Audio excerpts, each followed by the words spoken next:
Well, joining us for the entertainment panel, as always, is Abby St. John. Abby, a few things to talk about today, mainly the fact that summer movies are finally back now that movie theaters are allowed to be open. We saw that with Fast 9, with all the money they're making with welcoming people back into theaters. And we got lots of great movies to come out for over the next couple of months between summer and fall as well. We'll start with starting into the fall, something a little scary, but it's a movie that everybody is finally waiting to see after it did get delayed. But now we're finally going to start to see it back in theaters. And we did get our first glimpse of it earlier last week.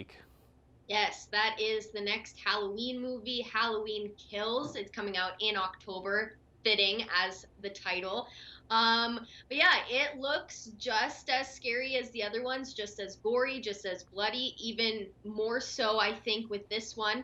It kind of opens up with a house fire and, Michael rising again out of it. And there's a lot of blood, lot of slashing, and it shows in the trailer that his victims lead a path back to his childhood home. So, as since the beginning, that childhood home has always been a significant landmark for Michael Myers. So, it's fitting that they're leading him back to his childhood home, that he's going back there. And then they show that there's a bigger group of people hunting him down in this one. A lot more people fighting up against him.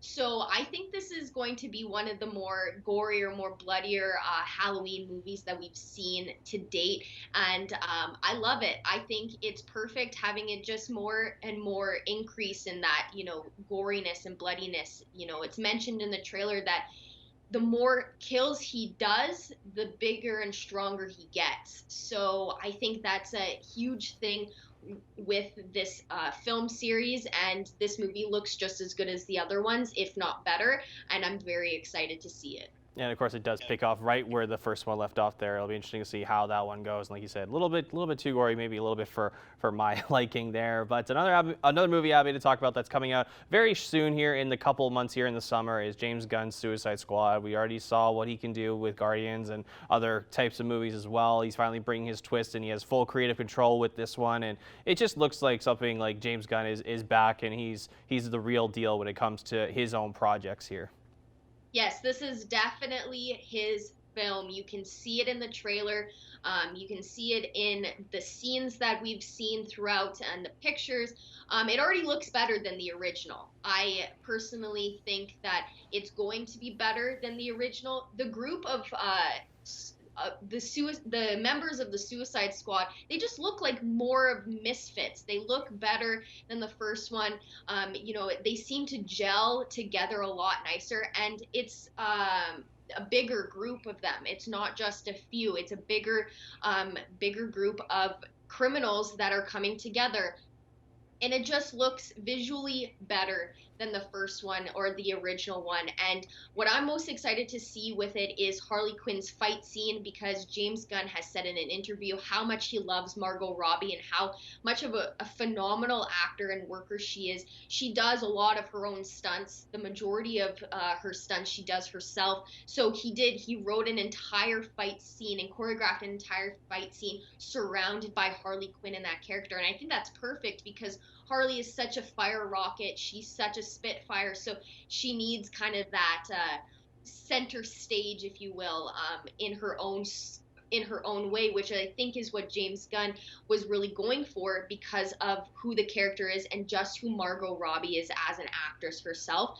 And it seems to have a lot more comedy, and it fits a lot better as well. So I'm excited to see this movie. A lot more excited than I was for the original one.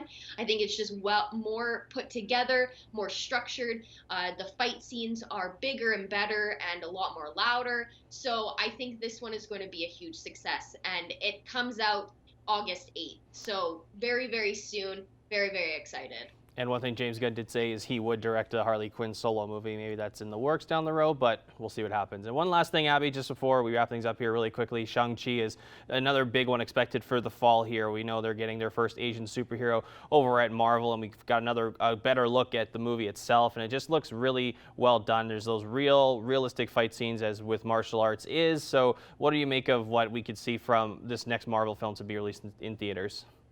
Yes, it's coming out September 3rd, after being pushed back due to Black Widow also being pushed back. So coming out September 3rd.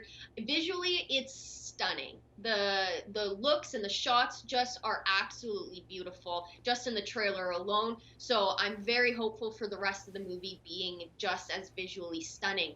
Like you said, we got a little bit more insight of what we can expect from this movie, and it shows that Shang-Chi is, he's trying to run from his past, specifically his father, who's kind of this hard guy, and he's been hard on him his entire life, and he holds the 10 circles currently, and he's training his son to be just like him. And it shows that Shang-Chi doesn't want to be like his father. He wants a different life. He wants a better life. And so it does show that he has to fight his father, who holds those 10 rings. So a lot of different action scenes, a lot of different people that he has to fight. And in typical Marvel fashion, all those fight scenes beautifully choreographed. So I'm very excited for this movie in every aspect. I think it's going to bring a lot to the MCU. So I'm very, very excited. And of course, it does feature Kim's Convenience star Simu Liu as the lead there, which is great for us Canadians to see Canada well represented in Marvel. Abby St. John, thank you so much. Thank you.